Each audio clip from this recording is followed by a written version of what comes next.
दोस्तों स्वागत है आपका टीआर अकाउंटिंग स्कूल में। आज की वीडियो हम डिस्कस करेंगे डेप्रिसिएशन चार्ट के बारे में। डेप्रिसिएशन एज पर कंपनी एक्ट कैसे कैलकुलेट होता है और डेप्रिसिएशन एज पर इनकम टैक्स एक्ट कैसे कैलकुलेट होता है। तो चलो दोस्तों स्टार्ट करते हैं और जान लेते हैं। दोस्तों सबसे पहले मैं बात करूं डेप्रिसिएशन एज पर कंपनी एक्ट के बारे में।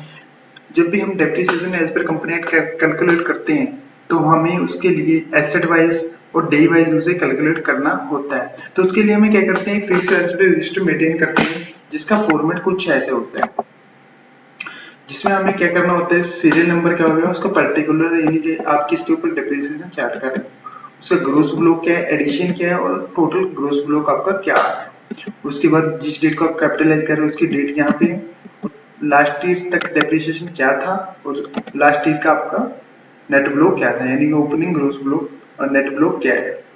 उसके बाद सेल वैल्यू आपको निकालनी होती है जो 5% आपको लेनी होती है। उसके बाद नेट वैल्यू, यानी ग्रोस ब्लॉक में से आप सेल्वेज वैल्यू निकालेंगे तो नेट वैल्यू आपकी आ जाएगी।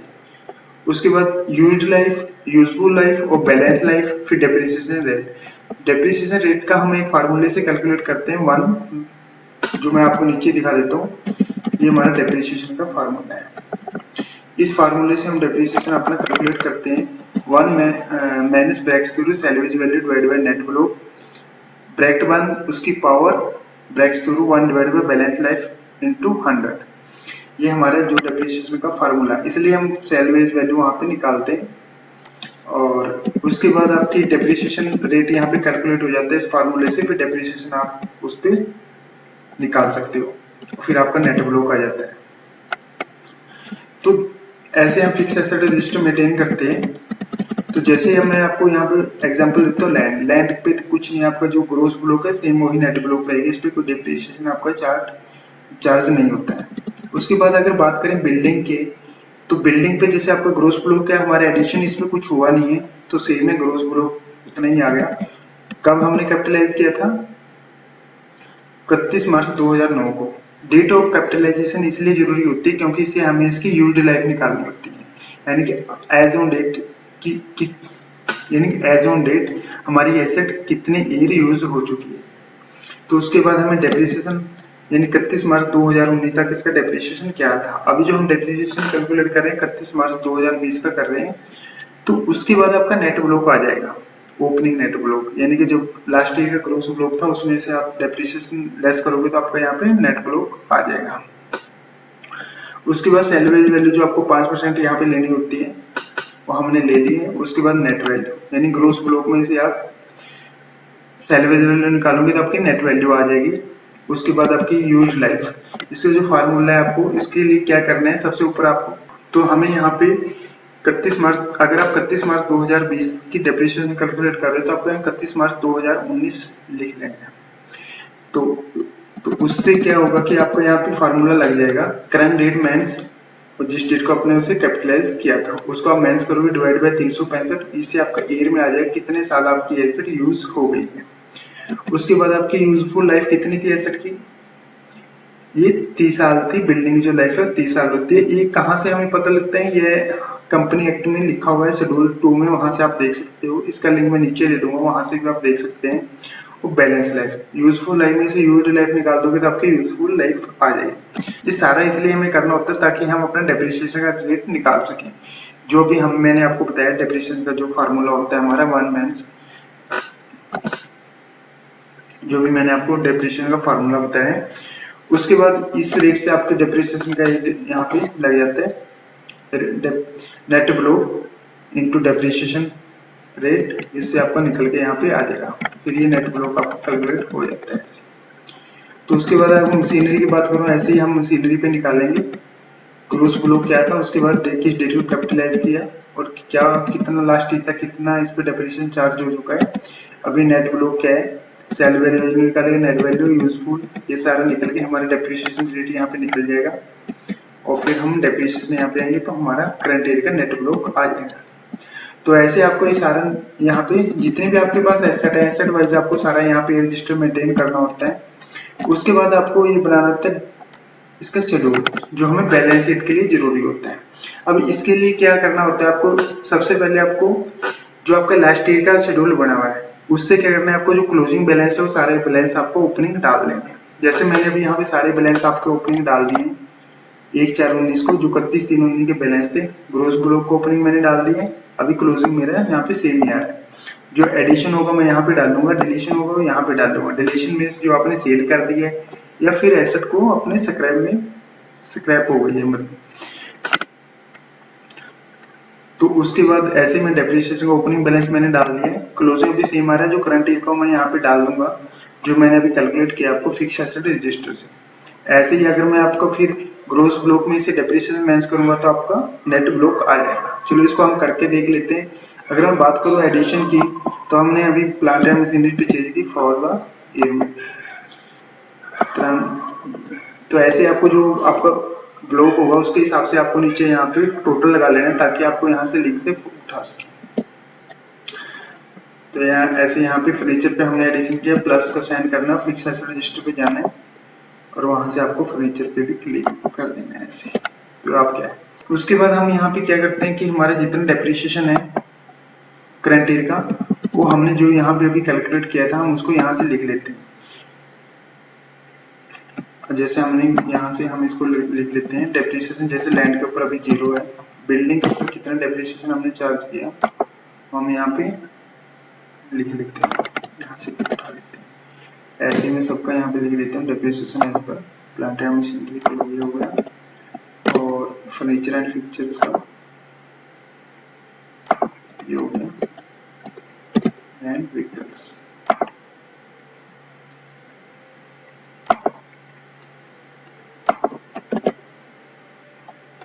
तो अभी मैंने यहाँ पे लिख दिया है।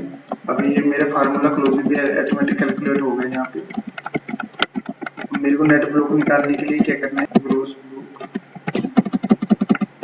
नेक्स्ट डेप्रिसिएशन, तो इसको मैं यहाँ पे कॉपी कर दूंगा। तो ये मेरा यहाँ पे नेट ब्लॉक भी कैलकुलेट हो गया। तो ये मेरा बिल्कुल यहाँ पे रेडी है डेप्रिसिएशन शेड्यूल एज पर कंपनी एक्ट। तो अब मैं इसको ये अपने फिक्स एसेट रजिस्टर से मैच कर लूंगा, और ये मेरा मैच होना चाहिए। जो फिक्स एसेट रजिस्टर है मेरा अपना जो मैं सॉफ्टवेयर में जिसमें अकाउंट मेंटेन कर रहा हूँ उसे भी टैली होना चाहिए, जैसे टैली वगैरह से, और इसे फिक्स एसेट रजिस्टर से भी। जैसे मेरा ओपनिंग बैलेंस यहाँ पे 1239,020 है, तो यहाँ पे 1239,020 है, 115 की मैंने एडिशन की है, यहाँ पे भी 115 आ रहा है। ऐसे मेरे 1354 ग्रोस ब्लॉक टोटल हो गया, तो यहाँ पे 1354। डेप्रिसिएशन मेरा फॉर द ईयर 71,367 है, और यहाँ पे भी इतना ही आ रहा है। अब नेट ब्लॉक 698,910 मेरा आ रहा है, तो यहाँ पे मेरे 698,910 मतलब राउंडिंग होम में सेम आ रहा है। तो दोस्तों ऐसे हम बनाते हैं डेप्रिसिएशन चार्ट एज पर कंपनी एक्ट। तो मैं दोबारा आपको ब्रीफ कर देता हूँ। सबसे पहले आपको फिक्स एसेट रजिस्टर बनाना है, जिसमें आपको डिटेल बनानी पड़ेगी। इसमें आपका सारी जितनी भी आपके पास एसेट है सारी आपको एक एक एसेट यहाँ पे लिखनी है, उसकी लाइफ लिखनी है, और उसका डेप्रिसिएशन रेट के हिसाब से उसका डेप्रिसिएशन यहाँ पे कैलकुलेट करना है। जो डेप्रिसिएशन रेट, जो इस पे डेप्रिसिएशन रेट का फार्मूला है, ये फार्मूला है 1 माइनस ब्रैकेट शुरू salaries value divided by net block bracket बंद और power 1 divided by balance life into 100। उसके बाद ये फार्मूले से आपका यहाँ पे रेट आ जाएगा। अब इसके लिए बात आती है कि आपकी यूजफुल लाइफ कहाँ से लेनी होती है। यूजफुल लाइफ आपको एज पर कंपनी एक्ट के अकॉर्डिंग लेनी होती है, उसका लिंक मैं नीचे दे दूंगा, वहां से आप इसे ले सकते हैं। दोस्तों ये हमारा, उसके बाद फिर क्या करना है आपको, जो यहाँ पे ओपनिंग बैलेंस है आपके सारे लिख लेने हैं, और फिक्स एसेट रजिस्टर से लिंक से आपको यहाँ पे सारी एडिशन डाल देनी है। उसके बाद आपका क्लोजिंग ऑटोमेटिक ग्रोस ब्लॉक का आ जाएगा। फिर करंट ईयर का जो डेप्रिसिएशन आपने फिक्स एसेट रजिस्टर में चार्ज किया वो यहाँ पे लिख लेना है। उसके बाद फिर आपको यहाँ पे ग्रोस सारे डेप्रिसिएशन टोटल आ जाएगा। उसके बाद आपका नेट ब्लॉक यहाँ पे आ जाएगा। दोस्तों ये था हमारा एज पर कंपनी एक्ट के हिसाब से कैसे हम डेप्रिसिएशन कैलकुलेट करते हैं। अब हम बात करते हैं डेप्रिसिएशन एज पर इनकम टैक्स एक्ट के बारे में। दोस्तों जब हम इनकम टैक्स के अकॉर्डिंग डेप्रिसिएशन कैलकुलेट करते हैं तो हमें यहाँ पे एसेट वाइज डेप्रिसिएशन कैलकुलेट करने की जरूरत नहीं है। और दूसरी बात क्या है, यहाँ पे जो डेप्रिसिएशन का रेट है वो इनकम टैक्स एक्ट में डिक्लेयर किया गया है कि किस ब्लॉक के ऊपर कितना रेट चार्ज करना है। इस पे आपको कोई एसेट की लाइफ से कोई एसेट वाइज कैलकुलेट करने की जरूरत नहीं है। तो इसमें आपको क्या करना है, सिर्फ सारी जो आपका ओपनिंग बैलेंस था लास्ट ईयर का, इसमें आपको ग्रोस ब्लॉक मेंटेन नहीं करना होता। सबसे पहले तो इसमें सिर्फ आपको नेट ब्लॉक ही मेंटेन करके ही चलना होता है। और जो आपका डिफरेंस होता है as per income tax act depreciation का और एज पर कंपनी एक्ट का, वो दोनों सेम नहीं होगा आपका नेट वैल्यू, वो दोनों में डिफरेंस रहेगा। उसी की वजह से आपका डेफर्ड टैक्स एसेट या डेफर्ड टैक्स लायबिलिटीज आता है। वो कैसे कैलकुलेट होता है वो हम अगली वीडियो में देखेंगे। फिलहाल हम डेप्रिसिएशन के बारे में बात करते हैं। तो जो भी हमारा लास्ट ईयर का क्लोजिंग बैलेंस था वो सारे हमने ओपनिंग लिख लिए हैं। उसके बाद जो हमने एडिशन किया है, अब यहाँ पे क्या होता है कि अगर आपने 180 दिन से कम एसेट को यूज किया है तो आपके ऊपर उसे हाफ रेट से डेप्रिसिएशन चार्ज आपको करना होगा। जैसे 10% है तो 5% के हिसाब से। और अगर आपने 180 दिन से ज्यादा उसको यूज किया है तो आप उस पर पूरे साल का डेप्रिसिएशन चार्ज कर सकते हो। तो ऐसे मैंने जितना एडिशन किया था मैंने एडिशन सारे यहाँ पे डाल दिया, पूरा था मेरे 180 दिन से ज्यादा, तो मेरे यहाँ पे टोटल आ गए। और जो जो रेट था मेरे डेप्रिसिएशन के अकॉर्डिंग मैंने यहाँ पे लिख दिए हैं, 10%, 15%। उसका लिंक मैं नीचे दे दूंगा और ये सारे रेट वहां से आप ले सकते हो। और उसके बाद आपका यहाँ पे क्लोजिंग बैलेंस आ जाता है। बिल्कुल आसान है, इसमें कुछ नहीं करना है आपको। इसमें क्या आपको जो ब्लॉक के आपका टोटल कितना है, ओपनिंग कितना था, एडिशन कितना किया और टोटल आपका जाता है, उसके ऊपर आपको सिंपल एक फॉर्म जितना रेट है उस ब्लॉक के ऊपर है उसे रेट से आपको डेप्रिसिएशन कैलकुलेट करना है और क्लोजिंग बैलेंस आपको वहां पे निकाल देना है। तो इसमें हम ग्रोस ब्लॉक को मेंटेन करके नहीं चलते, इसमें सिर्फ हमें नेट ब्लॉक मेंटेन करके ही चलना होता है। ओके दोस्तों, तो आज की वीडियो हमने देखा कि हम डेप्रिसिएशन एज पर कंपनी एक्ट और एज पर इनकम टैक्स एक्ट कैसे कैलकुलेट कर सकते हैं। ओके दोस्तों, थैंक यू।